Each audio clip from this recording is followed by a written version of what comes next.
Let's welcome in former UFC champion and current analyst extraordinaire himself, the one and only DC, Daniel Cormier. What's going on, big time? How are you, man? How's everything? I'm good, Stephen A, man. Thank you for having me on the show. Man, please, the pleasure's all mine. You just watched the O'Malley versus Vera weigh-in. What stood out to you about both fighters? You know, Sean O'Malley was one of the first on the scale as he gets set to defend his championship for the first time. And Chito Vera seemed to have had a very hard weight cut. So they have this big black curtain thing that people weigh in behind whenever they got to strip all the way down. Chito Vera did that while Sean O'Malley showed up with his sunglasses on and everything, fully dressed, and got on the scale very early. So to me, watching that, seeing how difficult a weight cut it was for Chito, while it seemed relatively easy for Sean O'Malley, is what stood out to me. Educate us about what happened when they last fought one another. This is the only blemish on Sean O'Malley's career. What happened in that fight exactly? Educate our viewers.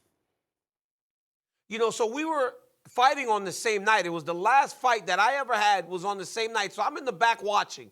Sean O'Malley starts to fight, and he's fighting pretty well, but Chito Vera starts to land leg kicks. They're kind of trading them.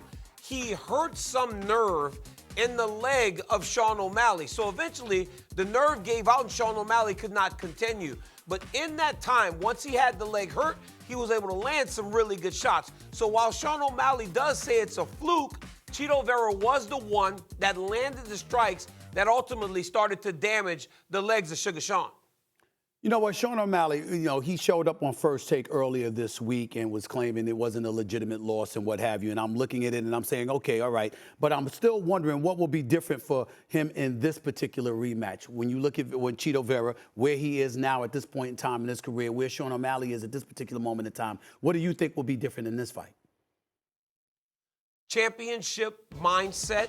Also, the ability to go and become the champ and the confidence, Stephen A., that comes with holding that championship belt. Sean O'Malley is not a guy that lacks confidence ever.